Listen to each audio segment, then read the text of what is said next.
safe to say, God give it, God take it away. It's the worldwide American way. I'm living proof. What's going on, team? Proof here, and today I'm coming at you with an oldie but goodie is what I want to call it, and it's cold hard proof. And for those that are newer subscribers, like in the last 6 or 7 months, this was a series. I won't say it was a series more, but it was more like a little mini series where I took combos that interest me and I showcased what the combo did, and then I showed you a chart that I put together to show how much shield value that it forced under my specific scenario. And about a year ago, when the tech booster first came out, this is kind of what got the ball rolling in what the channel is now, and showing that it, like, the growth that the channel received. Because when I put out the video featuring the Miracle Ace combo, like, it kind of opened people's eyes to what spikes were capable of, and it kind of brought more attention to me. And I want to give a shout out to all those that joined during that time, or those that found the channel afterwards, or like through word of mouth. I really appreciate you guys that stuck around. And I wanted to revisit this because there are new stuff out now that produce more combos for spikes and or other clans. So what I want to do is I want to showcase the bad end double Breakride combo, which is what I should have done ages ago, but we're here now. And for the way it works, that I used to showcase the deck, but I kind of want to just focus on the combo itself now and the chart itself, just to give you guys a rundown of how it works in like bite size chunk at a time. So hope you guys enjoy, and I plan on doing this for Miracle Ace and for the Trips Tiger combo in the future, so look out for those. And for my particular version of Bad End, I used Mecha Analyzer, which helps give a little more length to the combo. So with that in mind, these are the 6 cards at minimum you'll need to pull off this particular combo. For Chemist here, he could be just about anything, but he's better to have in hand, in my opinion, earlier on, just because you don't want to rely on drive checking it for that push through power, or you can have it in hand to call off of a subsequent Hive Maker, which is what I showcase in the combo. And for my scenario, I assume my opponent is at 5 damage. They must guard, or they have no PGs for the Vanguard attack. And we can assume no G guards just for simplicity's sake. So we'll assume no G guards just to show how much they have to guard from hand, potentially with just 5k and 10k shields. And I assume no triggers on my drive checks. So when I do my triple drive, we'll just ignore any triggers that happen to come up. And yeah, and I have 4 damage because A, for Breakride, and B, it seems like a realistic case of having 4 damage available to you with Bad End in and of itself, just in case that's how things go. A really simplified scenario here just to showcase how the combo works. So now that I've rambled for 3.5 minutes, so from here, we're gonna, actually, let me change my mouse. I want to hear all that clicking. So from here, we will stride. We will go into our good end. And for this combo, you want to have either Mecha Analyzer in hand or Cheer Girl Elza in your hand, because you need both of them to reliably pull your combo off. So if you have one in hand, you want to use Mecha Trainer, if he's available to you, to search out the other missing piece. So we'll use Mecha Trainer. Excuse me. We'll pull Eliza into our hand, and then we will call.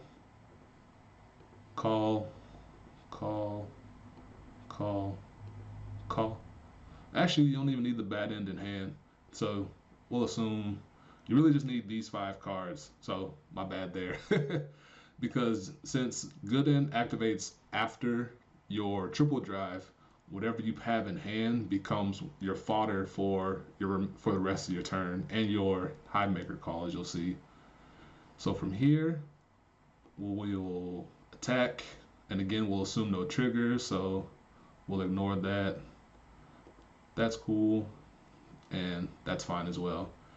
And then after the battle, we will activate Goodie, which says Counterblast 1, put a card from your hand to the soul, return him to the G zone face up, search your deck for 2 grade 3 cards, and you will choose one and you call it to an empty circle, to an open circle. But since in the case we don't have an empty circle, you have to ride the remaining 2 cards as rest if you pull out 2 cards. I think you choose up to 2.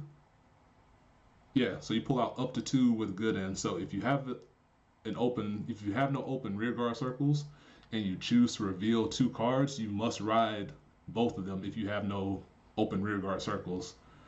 So you will ride 1 and 2, and since they both ride on top of your current Vanguard Baton simultaneously, regardless of whichever one you choose to put into the soul, they both ride together. It activates the Breakride effect of your Baton twice, which is why the Breakride works, or why it works the way it does. So if somebody tells you you have to pull out a Baton and you go ride Baton on Baton and then ride insert other grade 3 here on top of the other Baton to get the double Breakride, that's incorrect. I confirmed it through Bushiroad, and I had a previous video on it. I'll see if I can, actually I'll put in the annotation at the end of the video where it kind of goes through all that all over again.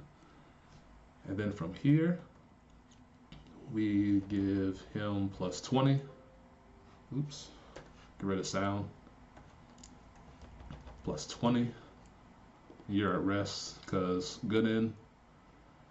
And you can choose to boost your Devil Dom Chemist, but you then lose out on the booster for your insert Misery / 9k attacker here.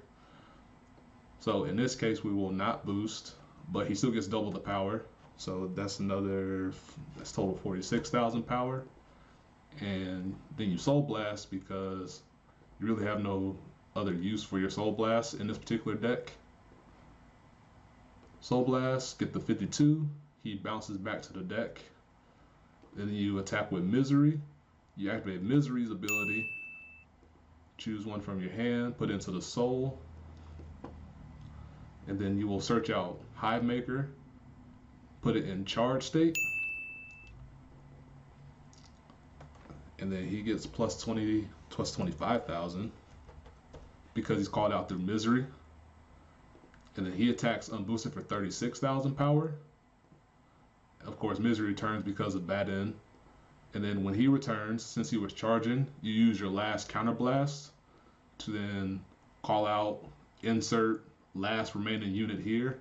Ideally, you want a 9,000 power plus unit, because if you have a 7k booster back here with the additional 20,000, you hit a perfect 36,000 number on your 11k opponent. Then you attack here for 36,000 power. She returns to the deck, and then from here you can activate Mecha Analyzer to move him into the soul. And the reason I play Reckless here is because when you bind Reckless and call him back out, and he gets that additional 3,000 power, he also has his attacking ability to where, oops, not yet, you get that plus 20 as well, so you get 23,000. And then you Soul Blast, and he attacks for 35,000, which is, if you use just a standard 7k unit, it maxes out at 30,000. So here you force out at least one more card with a Reckless Express than you would with a traditional 7k, which is why I like to have Reckless in here with Analyzer. And he attacks for 35, and he bounces back to the deck. And then ideally, your opponent is now at 6 damage. Otherwise, you open yourself up to getting attacked on the swing back. So it's not a really calculated risk. Yeah, it kind of is because it kind of leaves you open later. But that's kind of what Spike Brothers do, is that you make these calculated risks to go for your big home run play or your big Hail Mary play or your big, I guess, rush play, crush rush play, whatever you want to call it. Go for your big play, and then if you calculate it correctly, you'll put your opponent from their current damage level to 6 damage, and then you win the game from there. So that's how the combo works. And now I'm going to pause it and I'm going to come back with the chart breakdown to show you how much shield and cards that it forces out over the course of the turn. So I'll be right back. Okay, so here's the chart that I set up. And as you can see, I got the basic assumptions here. Even though I didn't say no G guards, we assumed for the case of simplicity, we assumed no G guards as well. And as you can see, when you go through the entire attack turn, you force out on average, in that case, 195,000 shield. And if you assume that all your opponent's shields are 10Ks in that general range, you force out at minimum 20 cards from this particular combo, which is, in the grand scheme of things, impossible to block. But it gives you an idea of when it might be a good time to push if you feel your opponent doesn't have enough shield to cover this. Even if you assume in G guards and PGs, it kind of just gives you an idea like, okay, they're at 4 damage, I have the full combo, and they only have 7 cards in hand, knowing that I can force ideally 20 cards from their hand if I go now.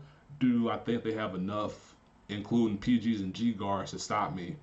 So with that in mind, it kind of gives you the idea that it might be a good time to push and go for the full combo, or if you want to go for a little smaller gambit and then wait till maybe they're at 5 damage instead of, or less cards in hand to go for the play itself. So that's kind of the idea behind this particular video and the series in and of itself. So let me know what you guys think, and I hope you enjoy it. I like putting these charts together kind of because I'm a visual person, and that's why I started doing these, because if you ever remember from years ago, if you saw these random Spike Brothers charts pop up, that was from me. So I like putting these together because it helps me put numbers with it, and I like numbers. And I thought that it might be a good idea to show it to other people because it might help them too. And that's kind of where things kind of sprung off from there. So let me know what you guys think of this. If you like it, let me know. If you have other combos you want to see and you want to provide the cards for it and want me to put charts together, let me know, and I might be willing to do that for you. Long as the combo isn't like super complicated to where I even get confused, then it might be one that I'd be willing to put together. But as I said, hope you enjoyed. Look out for the ones featuring Miracle Ace and Trips Tiger in the future, because I want to put those together to show people what they can force themselves. So until next time, peace, be easy.